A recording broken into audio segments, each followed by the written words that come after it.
Good morning students. अब तक WRE के अंदर अपने I think 4 to 5 lectures complete हो चुके हैं और कल मैंने कुछ स्टेटमेंट्स लिखवाए थे तो मैं उनको एक बार वापस रिवाइज कर दे रहा हूँ। क्या स्टेटमेंट थे? स्टेटमेंट था फर्स्ट, अगर हमको डिस्चार्ज निकालना हो जिसको हमने QT से डिनोट किया था। डिस्चार्ज की यूनिट क्या होती है मुझे पता है, इसकी यूनिट होती है मीटर क्यूब पर सेकेंड। डिस्चार्ज निकालना हो तो हम क्या करेंगे, अगर हमको डिस्चार्ज निकालना है तो अगर मैं एरिया डिवाइड बाय ड्यूटी कर दूं जिसको मैंने DT से शो किया था, ठीक है, तो एरिया की यूनिट क्या हो जाएगी हेक्टेयर अपॉन ड्यूटी की यूनिट क्या हो जाएगी हेक्टेयर पर क्यूमेक। इस इक्वल टू का साइन मैं यहां लगाऊंगा, this is cumec. Then hectare to hectare cancel, final answer क्या जाएगा हमारा क्यूमेक। तो मेरा ये क्या आ गया, डिस्चार्ज आ गया जिसको मीटर क्यूब पर सेकंड के अंदर बोला गया, ठीक है। पहला चीज तो ये। सेकंड चीज, अगर मुझे एरिया निकालना है जिसको मैंने AT से शो किया था जिसकी यूनिट क्या होती है हेक्टेयर, तो मैं क्या करूंगा, ये मेरा डिस्चार्ज था QT, इसकी यूनिट होती है मेरी मीटर क्यूब पर सेकेंड। इसको मैं मल्टीप्लाई कर दूंगा किससे, ड्यूटी से। ड्यूटी मतलब हेक्टेयर पर क्यूमेक या फिर मीटर क्यूब पर सेकेंड। तो इस क्यूमेक से ये क्यूमेक कैंसिल, तो फाइनली आंसर क्या आ गया मेरा DT, जिसका यूनिट क्या होगी हेक्टेयर। तो कल मैंने ये दो स्टेटमेंट बताए थे, इस पर कुछ न्यूमेरिकल भी कराए जाएंगे, ठीक है। तो फाइनली अपना इतना कंप्लीट हो गया है। अब अपन आगे क्या पढ़ने जा रहे हैं इसको एक बार आप देख लीजिए।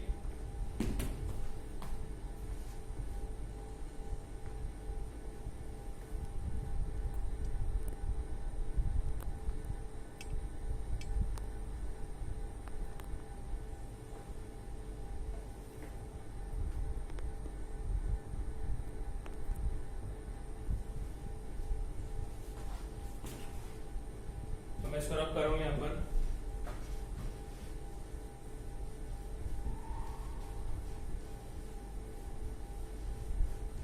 अब अपन पढ़ेंगे इंडिया के अंदर जो क्रॉप सीजन्स होते हैं कितने टाइप के होते हैं और उन क्रॉप सीजन्स के अंदर किस टाइप क्रॉप्स लगाई जाती हैं। I think I am totally visible to you, what is visible to you. तो अपन देखते हैं, तो टॉपिक है अपना क्रॉपिंग सीजन्स ऑफ इंडिया या फिर एग्रीकल्चरल, ऐसे system agricultural CULTURAL agricultural public cropping SEAS seasons of India मतलब इंडिया के अंदर हम बेसिकली हम वी बिलोंग टू इंडिया, तो हमको इंडिया के बारे में जानकारी होना ज्यादा आवश्यक है। किस टाइप के होते हैं आपने पढ़ा होगा, रबी के बारे में, खरीफ के बारे में, जैद के बारे में। तो अपन 1 by 1 पढ़ेंगे। फर्स्ट अपन लिख चलते हैं kharif. Kharif basically is known as summer crops. अब इसके अंदर कौन कौन सी क्रॉप शामिल होती है, बेसिकली इसको मैंने 3 पार्ट में डिवाइड कर दिया सीजन्स को, खरीफ, रबी एंड जैद। पहला मेरा क्या है खरीफ, इसको हमने बोला समर क्रॉप्स। अब इसके अंदर कौन कौन सी क्रॉप्स आती हैं, और इसका जो टेन्योर होता है, जो टाइमिंग होता है, जब हमने जून टू सितंबर, इसका मतलब आपको जून में तो उसका बीज डालना है खेत के अंदर, फील्ड के अंदर, और सितंबर में इसको हार्वेस्ट कर लेना है, मतलब काट लेना है, ठीक है। इसी पर्टिकुलर ड्यूरेशन के दौरान खरीफ की फसल हमारी क्या होगी, अच्छा ग्रोथ देगी, अच्छी यील्ड देगी। अब कौन कौन सी फसलें इसके अंदर आती है वो देखिए एक बार एग्जाम्पल लेके चलते हैं। एग्जाम्पल हो गया इसका राइस हो गया, मेज हो गया, राइस हो गया, मेज हो गया, कॉटन हो गया, बाजरा हो गया एंड ज्वार हो गया। ज्वार, यहाँ पर अगर किसी के फादर फार्मर है तो उनको पूरा आइडिया होगा तो वो उनसे भी पूछ सकता है। सेकंड आती है हमारी रबी की फसल। रबी, इसको बोलते हैं winter crop, known as winter crop, okay. तो इसका जो टेन्योर था वो जून टू सितंबर था, इसका जो टेन्योर है वो है नवंबर टू मार्च। कभी कभार SSC के ऑब्जेक्टिव में पूछ लेते हैं कि कॉटन है वो किस में अप्लाई करेगी, खरीफ में करेगी, रबी में करेगी या जैद में करेगी। तो इसका जो टेन्योर है या फिर इसका जो ड्यूरेशन है वो नवंबर टू मार्च है। तो इसका एग्जांपल वीट हो गया, उसके साथ बहुत सारे एग्जांपल्स है, पल्सेस हो गए, पल्सेस मतलब दालें, पल्सेस हो गए। उसके बाद मस्टर्ड, सरसों, मस्टर्ड। उसके बाद हो गया अपना पोटैटो हो गए, एटसेट्रा। ठीक है, पोटैटोज हो गए, और कुछ है बस इतना ही है। पीज हो गए, पीज, पीज मतलब मटर, पीज। ठीक है, तो रबी हो गया, first is kharif, second is rabi. ठीक है, इसको नोट डाउन कर लीजिए रब करके, सॉरी पोज करके इसको नोट डाउन कर लीजिए एक बार। I think everything is visible to you.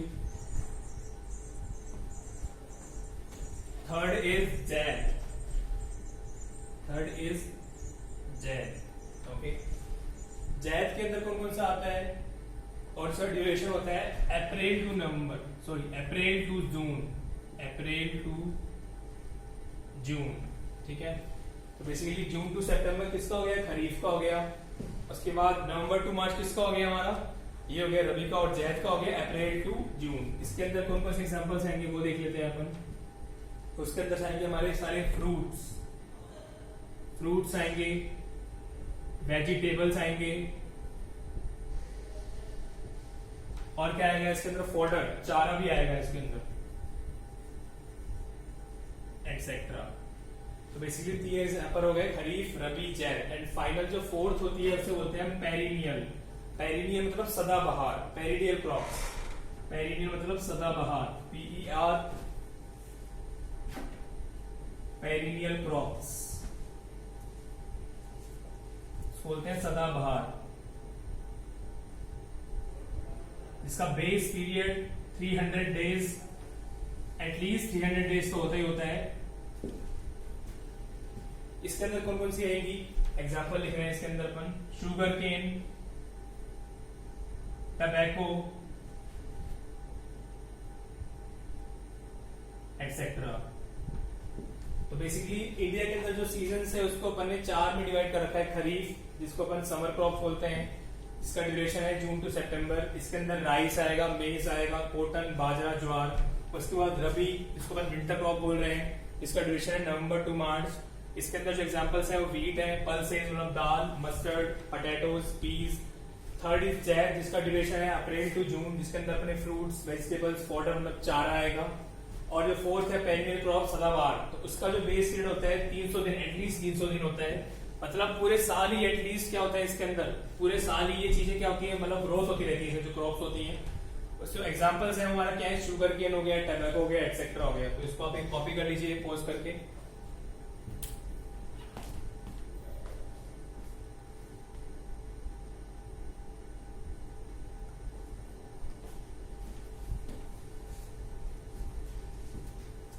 चलो मैं इसको रब कर रहा हूं।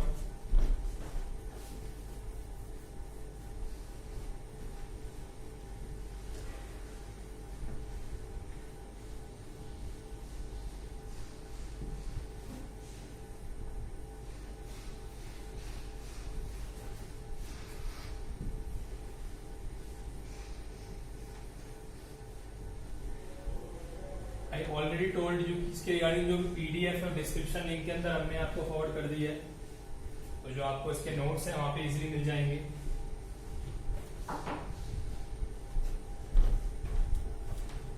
अब कुछ डेफिनेशंस हैं, आपको डालिए certain important definitions.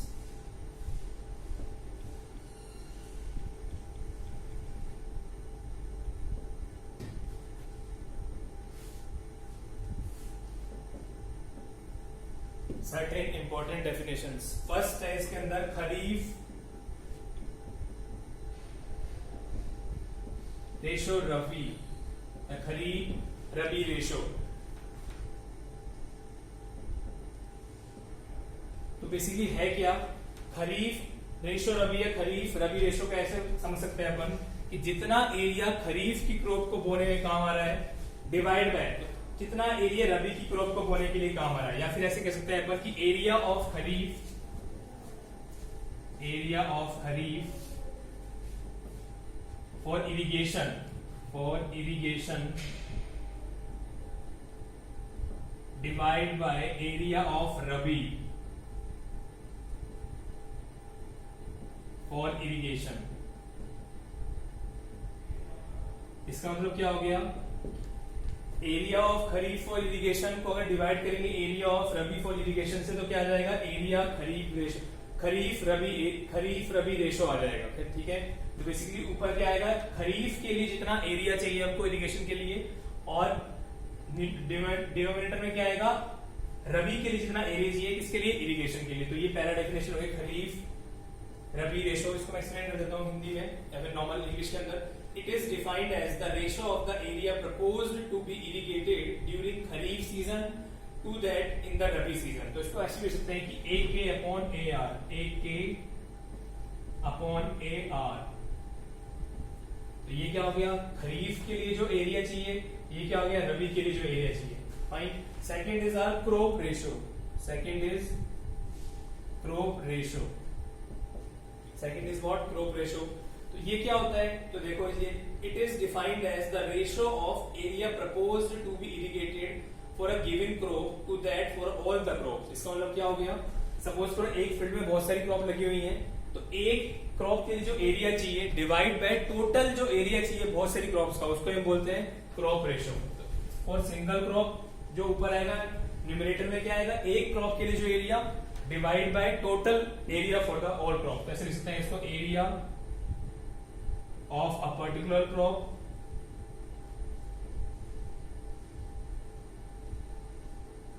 divide by total area of all the crops। ये डेफिनेशन इसलिए इंपॉर्टेंट है क्योंकि ऑब्जेक्टिव के अंदर यहां से क्वेश्चन पूछ ले जाते हैं, खरीफ रबी रेशो क्या होता है, फिर क्रॉप रेशो क्या होता है। Third is paleo irrigation, third is very important, third is paleo irrigation, PALEO, paleo irrigation. अब ये क्या होता है ये समझिए, बहुत ही इंपॉर्टेंट चीज है। कभी कभार होता क्या है, आपने बंजर भूमि का नाम सुना होगा। बंजर भूमि क्या क्या होता है कि जहां पर खेती हो सकती नहीं है, ठीक है, वहां तो पॉसिबल नहीं है। कभी कभार क्या होता है कि हमारी जो लैंड है जिसमें हम खेती करने जा रहे हैं, वो लैंड इतनी ड्राई होती है कि अगर वहां पे हम खेती करेंगे तो उस लैंड पे जो हमारी क्रॉप हम लगाने जा रहे हैं उससे जो हमारा यील्ड आएगा या फिर जो हमारी क्रॉप निकल के आएगी उसकी ग्रोथ काफी कम होगी। तो हम क्या करते हैं, उस लैंड पे पहले से ही उसको क्या करते हैं, थोड़ा वेट कर देते हैं। तो वेट करते हैं मतलब उस लैंड को हमने पहले से क्या किया, उसको थोड़ा अच्छा बनाया जिससे कि जो इरिगेशन होने जा रहा है वो काफी अच्छे से हो। तो इसको हम बोलते हैं पैलियो इरिगेशन। डेफिनेशन क्या है टेक्निकल टर्म में, वो देखिए, sometimes in the initial stage before the crop sown the land is very dry. इसका मतलब कभी कभार इनिशियल स्टेज में क्या होता है, जब हम बीज डालने जा रहे हैं उससे पहले हमारी लैंड होती है काफी ड्राई होती है। In such a case the soil is wetted with water. तो उस पर्टिकुलर केस में जो हमारी सॉइल है उसके अंदर पानी डाल दिया जाता है, so as to help in sowing of the crops, and this is called paleo irrigation. तो इससे क्या होगा, जो हमारी लैंड है वो क्या हो जाएगी, तो अच्छी हो जाएगी और इजीली हम क्या कर पाएंगे, इरिगेशन कर पाएंगे। तो जो क्रॉप वहां पर डेवलप हो रही है या ग्रोथ हो रहा है वो काफी क्या होगा, उनका अच्छा होगा। तो इसको बोलते हैं पैलियो इरिगेशन। ठीक है। Fourth is kor watering, fourth is kor watering. Fourth definition is what, kor watering. अब कोर वाटरिंग क्या होता है, एक बार इसको आप कॉपी कर लीजिए, उसके बाद एक्सप्लेन करते हैं कोर वाटरिंग क्या होता है।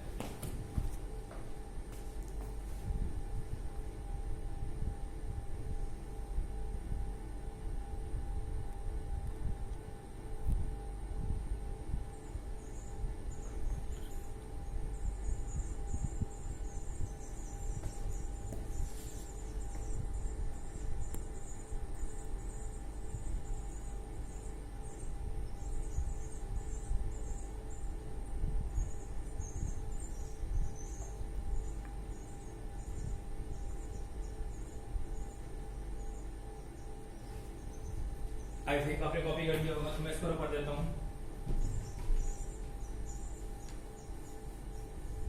तो कोर वाटरिंग क्या होता है, बेसिकली हमारी क्रॉप को जो हमने लगाया तो कुछ ना कुछ लगाने के बाद जब बीज डाला, कुछ ना कुछ पानी दिया होगा अपन ने, तो थोड़ी जब पानी दिया होगा तो कुछ ना कुछ उसकी हाइट बढ़ गई होगी, नो डाउट। जो बीज थोड़ा बड़ा हो गया होगा, उस टाइम जो पानी दिया जाता है, थोड़ी हाइट के बाद जो पानी जाता है उसको बोलते हैं हम kor watering. The first watering which is given to a crop and the crops are few centimeter high। इसका मतलब क्या हो गया, जब जो क्रॉप है उसकी हाइट थोड़े सेंटीमीटर होती है, थोड़ा सा होता है, उस टाइम जो पानी दिया जाता है, उस पर्टिकुलर हाइट पे जो पानी दिया जाता है, उसको हम बोलते हैं क्या, kor watering. It is usually the maximum single watering followed by other watering at regular intervals as required by the crops. क्या बोला इसमें, it is usually the maximum single watering, maximum single watering. इसका मतलब क्या हो गया कि जब ये पहली बार, जब हाइट सपोज करो ये क्रॉप है हमारी, एक क्रॉप है सपोज करो, इसकी विनोज हाइट है, इस हाइट पे जो पानी देंगे इसको हम क्या बोलेंगे, कोर वाटरिंग। और जो पहली बार पानी दिया जाएगा वो मैक्सिमम होगा, वो क्या होगा, मैक्सिमम होगा इस पर्टिकुलर ड्यूरेशन में। तो वही बोला गया है, it is used the maximum single watering followed by the other waterings. अब इसके बाद जो पानी देंगे उसके कंपेयर में जो है पानी दिए जा रहे हैं वो क्या होगा, ज्यादा होगा, इसलिए क्या बोल दिया इसको मैक्सिमम, और नाम क्या बोल दिया इसको, कोर वाटरिंग। कोर पीरियड, जिस पर्टिकुलर ड्यूरेशन के दौरान ये कोर वाटरिंग दी जा रही है उसको बोल दिया कोर पीरियड। कोर डेप्थ, उस पर्टिकुलर ड्यूरेशन में जितनी डेप्थ उसकी बढ़ रही है उसको बोल दिया कोर डेप्थ। वही लिखा हुआ है देखो, the kor watering must be applied. तो कोर वाटरिंग फोर्थ डेफिनेशन हो गया, फिफ्थ हो गया इसका कोर पीरियड। कोर पीरियड ये क्या होता है, वही बताया मैंने, the kor watering must be applied within a fixed limited time period called as kor period. इसका मतलब क्या हो गया कि जब कोर वाटरिंग का टाइम चल रहा है उस पर्टिकुलर टाइम को हम क्या बोलिया, कोर पीरियड बोला गया। तो इसका मतलब जब हमारी क्रॉप की हाइट कुछ ना कुछ थी, कुछ सेंटीमीटर थी, उस टाइम हमने पानी दिया, उस पानी को बोला गया कोर वाटरिंग मैक्सिमम। उसके बाद जितने भी पानी दिए जा रहे हैं उसके बाद वो नॉर्मल कोर वाटरिंग हो गए। और कोर पीरियड इस प्रॉपर इस पूरे इंटरवल में जब भी हमने पानी दिया तो इस इंटरवल को बोला गया core period. And sixth definition क्या होगी, core depth. Sixth definition is core depth. तो इस इंटरवल के दौरान जितनी हाइट मेरी उस क्रॉप की बड़ी उसको हम क्या बोलते हैं, कोर डेप्थ। वही लिखा गया है इसके अंदर, देख लीजिए एक बार, the maximum water depth provided for core watering within the core period is called as core depth. मतलब मैक्सिमम वाटर डेप्थ। इसका मतलब क्या हो गया कि इस पूरे ड्यूरेशन के दौरान जब मैक्सिमम वाटर दिया गया उसको हम क्या बोलते थे, कोर डेप्थ, पर्टिकुलर क्रॉप के लिए। वही लिखा गया है, देख लीजिए वापस से, the maximum water depth provided for core watering within the core period is called as core depth. Last definition clear हो गई है। Kor watering, the first watering, पहली चली जो वाटरिंग दी गई, उसके बाद kor period, the kor watering must be applied within a fixed limited time interval, उस पर्टिकुलर टाइम इंटरवल के अंदर। और उसके बाद क्या है, द मैक्सिमम वाटर डेप्थ। तो बेसिकली तीन चीजें हैं, कोर वाटरिंग मतलब जो मैक्सिमम पानी दिया गया, कोर पीरियड मतलब जिस पर्टिकुलर इंटरवल में पानी दिया गया, और कोर डेप्थ मतलब जिस पर्टिकुलर पानी के रेस्पेक्ट में जो पानी मैक्सिमम था में डेप्थ हो रही है वो भी क्या होगी, मैक्सिमम होगी। तो उसको हम क्या बोल देंगे, कोर डेप्थ बोल देंगे। ठीक है, तो एक बार इसको कॉपी कर लीजिए या फिर समझ लीजिए। कुछ नहीं है, बहुत सिंपल सी चीज है। कोर वाटरिंग मतलब मैक्सिमम वाटरिंग जब एक पर्टिकुलर हाइट पे हमारी क्रॉप थी। उसके बाद कोर पीरियड मतलब उस पर्टिकुलर टाइम का वैल्यू जब हमने कोर वाटरिंग दी। और कोर डेप्थ मतलब वो मैक्सिमम डेप्थ जिसके रेस्पेक्ट में मैंने क्या दिया, पानी दिया। तो इसको मैं अब कर रहा हूं, जब मैकेल करेंगे तो और से क्लियर होगा चीजें। अब आगे चलते हैं। अब जो मैं पढ़ाने जा रहा हूं वो काफी इंपॉर्टेंट है, इस चीज को बिल्कुल भी मिस मत कीजिएगा। एक डायग्राम बताया तो मैं छोटा सा पहले, इस डायग्राम से आपको पूरा पिक्चर क्लियर हो जाएगा। Core watering, core depth, core period. इस डायग्राम को देखिए एक बार। सपोज कीजिए ये मेरे टाइम है 20th of August, 20th of अगस्त, यहां हमने लास्ट वाटरिंग की थी। एक बार मैं इसको ड्रॉ कर देता हूं फिर एक्सप्लेन करूंगा। This is our 30th September, 30th September। ये हमने harvesting of kharif, harvesting of kharif, क्योंकि खरीफ का बताया था मैंने इंटरवल क्या था, क्या बताया था खरीफ के बारे में मैंने, जून से लेकर सितंबर तक का अंदर पूरा खरीफ का काम हो जाता है। ठीक है, तो ये जून और सितंबर के बीच में आ रहा है। उसके बाद बात करते हैं हम 15th अक्टूबर, 15th अक्टूबर। इससे पहले हमने क्या कर दिया, पेलियो इरिगेशन, जो बताया था मैंने क्यों करते हैं। अगर हमारी जमीन है काफी ड्राई है तो वहां को उस जमीन को वेट करने के लिए क्या करते हैं हम, पेलियो इरिगेशन, इरिगेशन। 15th अक्टूबर। उसके बाद आते हैं हम 1 नवंबर, 1 नवंबर। इस टाइम अपन ने रबी की फसल को क्या सो किया, रबी की फसल को क्या किया, सो किया, मतलब फील्ड के अंदर उसके बीज डाले। उसके बाद 4th November, 4th November, and then 7th of November, 7th of November. तो यहाँ पर अपन ने 4 नवंबर पे कुछ न कुछ पानी दिया, कोर वाटरिंग बोल दो इस चीज को, कोर वाटरिंग, कोर वाटरिंग। और इस पूरे इंटरवल को हमने क्या नाम दे दिया, core period, core period, core period, core watering. और इसके रिगार्डिंग क्या जाएगा, कोर डेप्थ। तो ये जो मेरी क्रॉप की डेप्थ दिखा दी, तो ये जाएगा मेरा कोर डेप्थ। अब देखो इसको यहाँ से एक बार और अच्छे समझते हैं क्या चीज लिखा है मैंने। देखो सबसे पहले 20 अगस्त को लास्ट वाटरिंग करी, क्योंकि मेरी खरीफ की फसल को मैं 30 सितंबर को हार्वेस्ट करने जा रहा हूँ, ठीक है। तो यहाँ लास्ट वाटरिंग करी, 30 सितंबर को मैंने इस खरीफ की फसल को हटा लिया, मार्केट में बेच दिया। फिर मुझे क्या पता था कि मुझे रबी की फसल लगानी है, कि विंटर क्रॉप होती है। तो मैंने क्या किया, पहली इरिगेशन किया उस पर्टिकुलर लैंड जहां पर मैं इरिगेशन करने जा रहा हूँ। उस इरिगेशन के दौरान उस पर्टिकुलर टाइम में मैंने क्या किया, उस जमीन को क्या किया, वेट किया। उसके बाद मैंने 1 नवंबर को क्या लगाया, रबी की फसल को बो दिया उस फील्ड के अंदर। उसके बाद मैंने बताया था आपको कोर वाटरिंग क्या होती है, जब उस पर्टिकुलर क्रॉप की, देखो यहाँ पे 1 नवंबर था या 4 नवंबर था, जब मैंने यहाँ पर इसको बोआ, कुछ ना कुछ पानी डाला होगा, तो पानी डालने से उस क्रॉप की कुछ हाइट होगी, थोड़ी सी हाइट हुई। उस पर्टिकुलर टाइम को मैंने नाम दे दिया 4 नवंबर। और इस 4 नवंबर पे जब मैंने पानी डाला, इस पानी को मैंने क्या डाला, ये मैक्सिमम वाटर था मेरा, इसके आगे आने वाली पानी से कंपेयर टू ये मैक्सिमम था, तो इसको बोल दिया कोर वाटरिंग। इसके रेस्पेक्ट में जो डेप्थ हुई उसको बोल दिया कोर डेप्थ। और जिस इंटरवल में ये कोर वाटरिंग की हुई उसको बोल दिया मैंने कोर पीरियड। आई थिंक ये क्लियर है डायग्राम। इस डायग्राम को ड्रॉ कर लीजिए पॉज करके।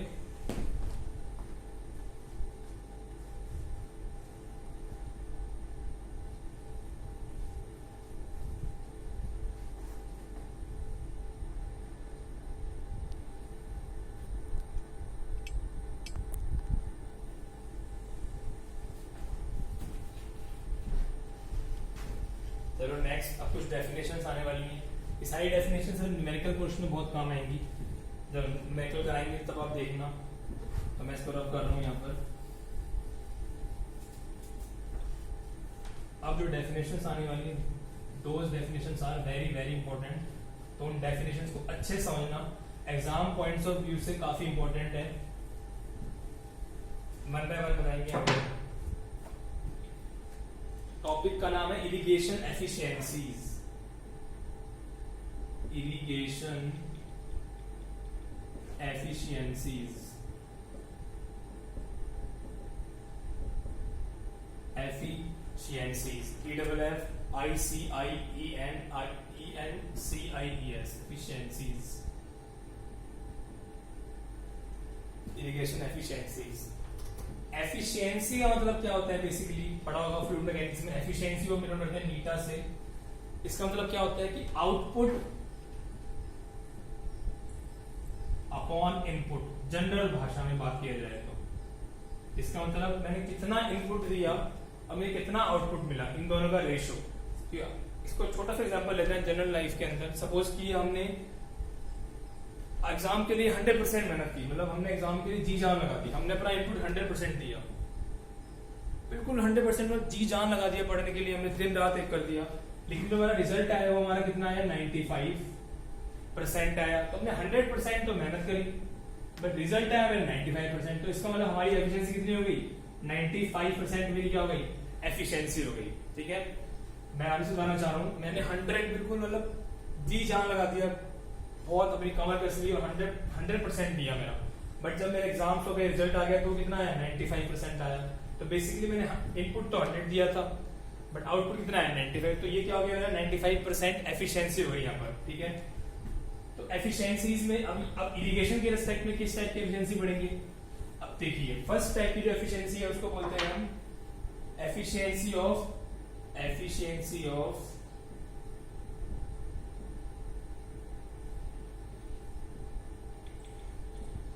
Water conveyance. Efficiency of water conveyance, इसको हम डिनोट करते हैं नीटा सी से। इससे पहले 2-3 लाइनें हैं तो वो देख लेते हैं एक बार।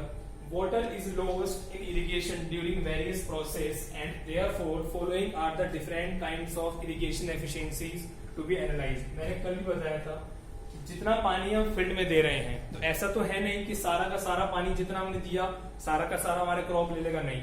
कुछ ना कुछ लॉसेस भी होंगे, इवेपोरेशन लॉस हो सकते हैं या फिर सीपेज लॉस हो सकते हैं। तो इस टाइप के लॉस को हम बोलते हैं ट्रांजिट लॉसेस। ठीक है, तो बहुत सारे लॉसेस हम पढ़ेंगे आगे आकर, तो फिलहाल हम एफिशिएंसी भी कंसिडर करते हैं। First is what, efficiency of water conveyance. अब इसकी ये होती क्या है, देखिए एक बार पहले मैं एक्सप्लेन कर देता हूँ, फिर मैं बताऊंगा यहाँ पर। It is the ratio of the quantity of water deliver on the field from the exit point of the channel to the water entering into the channel and its starting point. इसका मतलब क्या हो गया, suppose कीजिए यहाँ से मेरा पानी आ रहा है, यहाँ से मेरा पानी आ रहा है, ये मेरा पानी का कोई वो है, यहाँ से मेरा पानी आ रहा है और ये मेरा फील्ड है, ये मेरा फील्ड का क्या है, स्टार्टिंग है। तो यहाँ से जब मेरा पानी आएगा यहाँ पर, ये मेरा पानी जो है यहाँ से, तो ऐसा तो नहीं कि जितना पानी दिया मैंने सारा पानी पहुंच जाएगा। सपोज कीजिए, सपोज कर लीजिए, एग्जाम्पल ले लीजिए कि यहाँ पर मैंने 500 मीटर क्यूब पानी दिया, तो ऐसा नहीं है कि यहाँ पर 500 मीटर क्यूब पानी पहुंच जाएगा। क्यों? क्योंकि इस दौरान कुछ लॉसेज हो जाएंगे, क्या पता इवेपोरेशन लॉस हो जाए, क्या पता यहाँ पर सीपेज लॉस हो जाए, तो यहाँ पर 500 मीटर क्यूब पानी तो पहुंच ही पाएगा। यहाँ पर समथिंग 475 मीटर क्यूब अगर लॉसेज बहुत कम है, या फिर 400 मीटर क्यूब पानी पहुंच पाएगा। तो वही हुआ यहाँ पर एफिशिएंसी ऑफ वाटर कन्वेयंस, कि पानी मेरा क्या हो रहा है, कन्वे हो रहा है। बेसिकली फील्ड पे जितना पानी पहुंचा डिवाइड बाय जितना मैंने यहाँ पर पानी स्टार्टिंग में प्रोवाइड कराया था, तो वही बताया गया यहाँ पर। वापिस देखो बता रहा हूं यहाँ पर, it is the ratio of the quantity of water deliver on the field from the exit point of the channel to the water entering into the channel at a starting point. तो इसको अगर लिखना चाहे अपन, तो eta C is equal to V F upon V C into 100। इसका मतलब जो फील्ड में मेरा पानी पहुंचा डिवाइड बाय जितना मैंने पानी यहाँ पर किसी चैनल या कैनल के थ्रू प्रोवाइड कराया था, तो V F upon V C into 100, इसको हम क्या बोलते हैं, नीटा सी। फर्स्ट हो गया मेरा। इसका छोटा सा डायग्राम बनाया था यहाँ पर, और क्लियर हो जाएगा उससे।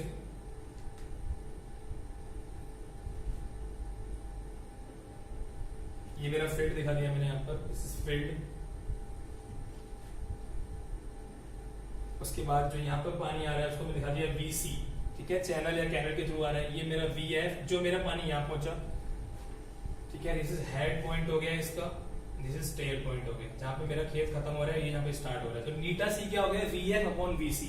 फील्ड से में जो पानी पहुंचा डिवाइड बाय जो पानी मैंने यहाँ पे कन्वे किया था इंटू 100, क्या हो गया मेरा, नीटा सी हो गया। ओके, तो फर्स्ट क्या हो गया मेरा, efficiency of water conveyance. Second लिखते हैं अपन, इसको pause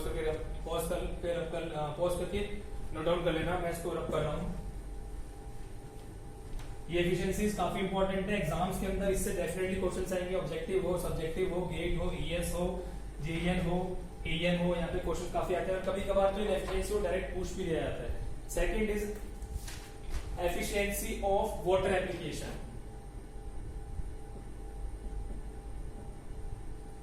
efficiency of water application,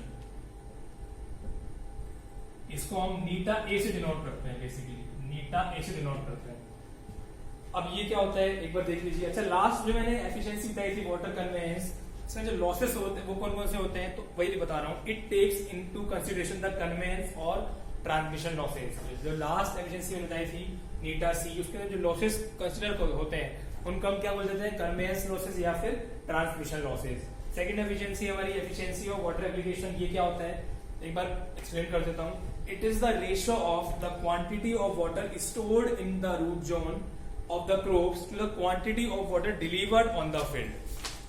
आगे देखिए एक बार कौन कौन से लॉसेस आते हैं इसके अंदर। It takes into consideration the surface runoff losses over the field. अब देखो एक बार नीटा एस होता क्या है यहाँ पर, नीटा ए सॉरी, तो नीटा ए हो जाएगा मेरा, इसको मैं लिखना चाहता हूँ, eta A is equal to V R Z upon V F into 100। इसका मतलब क्या हो गया, यहां तक मेरा पानी स्टार्ट हुआ था, यहाँ मेरा पानी पहुंचा। अभी इसके अंदर मेरा क्रॉप भी यहाँ पर होगी, कहीं ना कहीं क्रॉप लगा रखी है, क्रॉप समझ लो।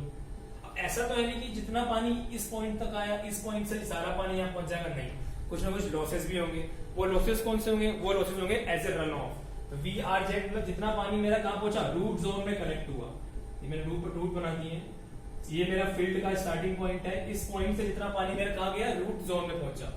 तो रूट जोन में जितना पानी का वॉल्यूम डिवाइड बाय फील्ड का में जो मेरा पानी पहुंचा था इंटू 100, वो क्या हो गया मेरा नीटा है। अब जो लॉसेस हो रहे हैं वो लॉसेस कौन से हो रहे हैं, surface run of. Surface run of मतलब जैसे मेरा पानी यहाँ से आया, सपोज करो एक क्रॉप लगा रखी है मैंने, ये मेरी क्रॉप मैंने ऐसे लगा रखी है यहाँ पर,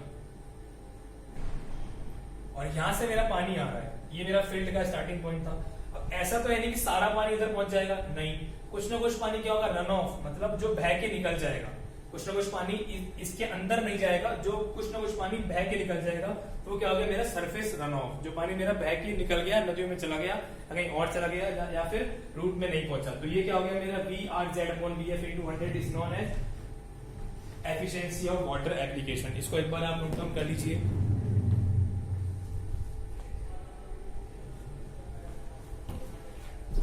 एफिशिएंसी ऑफ वाटर एप्लीकेशन।